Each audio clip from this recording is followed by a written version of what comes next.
The trajectory of the politics of the Republic of Kenya keeps changing day in, day out. Yesterday, the Deputy President of the Republic of Kenya held a press briefing where all the media stations and mostly the major media stations from the Mount Kenya region were invited. Now, this is not, a lot of people are pointing out fingers saying that the DP, this was a lame move for him to go ahead and organize a press briefing where he speaks in his vernacular language and organizing a media briefing only for the people of the Mount Kenya region. They are claiming that the DP is a man that represents the whole nation at large. But truth be told, President Uhuru Kenyatta did the same. President Uhuru Kenyatta did the same. There was a time also the Deputy President, William Ruto, then did the same, although he hasn't done it as the president, he did the same. So the question is why, when it comes to Gachagua, you people claim that he is tribalistic. Now, let me remind you something. There is a card that is always played by Kenyans against the people of the Mount Kenya region. And I will lay it out to you clearly. You people, I don't know why you hate these people from the mountain. Because when the Luhya nation and the Mlembe nation come together, they speak Luhya language. When the Luo nation go ahead and Raila Odinga organizes a meeting there, Kina James Orengo, Danyang, Nyong'o, they speak in their vernacular language. But when you come to Rigathi Gachagua speaking in Kikuyu, that's where you people draw the line. That's where you people start yapping about tribal lines in the Republic of Kenya. Now, putting it aside, the Deputy President addressed his differences with President William Ruto. Now, I shall tell you something. When we speak about the Republic of Kenya, we are speaking about a united front, which is not something that we have in this regime of Gachagua and Ruto. When Deputy President Rigathi Gachagua was asked about Raila joining the government, he said, this was a decision that was made by President William Ruto, and I could not question him. He is my boss. Sometimes we discuss before taking steps, but other times, President William Ruto takes his steps and then comes to convince me. Are you getting the point where I'm coming from? So which means there is no united front between Rigathi Gachagua and President of the Republic of Kenya, William Ruto. They are so divided. Gachagua is lost in between.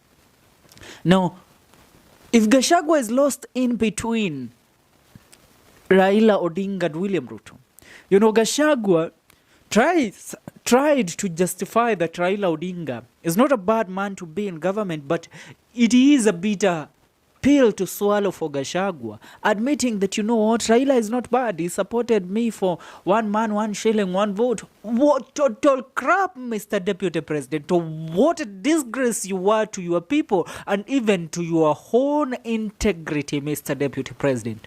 Because how on earth do you think that man supported you? He didn't support you. That man was opposing a government. He was opposing Ruto because Ruto is the face of the Republic of Kenya and he was on opposition. So you trying to differ with Ruto, he took advantage of that. So trying to tell us, now why is he not talking about the nonsense that you had before of 1 man, 1 vote, 1 shilling? Gachagua, you represent the Mount Kenya region. But also you represent the people of the Republic of Kenya at large. And the mistake that Gachagua has always made is to draw his line. Always meandering and beating around the bush in the Mount Kenya region. Gachagua should be making tours across this country, from Mombasa, from Luhya, from Luoland, to Turkana, to Bomet, to Eldoret, every part of this country. He should at least accumulate a general fan base for himself, not a fan base from the people of the Mount Kenya region. Kwa sababu watu wa Mlima Kenya wanasema ni mtu wetu. Ni mundu witu, ni mundu wa nyoba. That's where this man always go wrong. Now, one thing he has proved is that he is so eager to receive an approval from Uhuru Muigai Kenyatta. Now, I shall quote him. The man he himself said, former President Uhuru Kenyatta has been out of office for the last 2 years. Now, William Ruto should learn and should take it upon himself to work towards the betterment of the Republic of Kenya and not keep on pointing fingers to Uhuru Muigai Kenyatta. Who started the blame game? Didn't you start the blame game, Mr. Rigathi Gachagua? Now, you have to make it clear to the people of the Mount Kenya region what your goal is. Because the people of the Mount Kenya region have always hated you for disrespecting Uhuru Muigai Kenyatta. Gachagua needs an approval from Uhuru Muigai Kenyatta.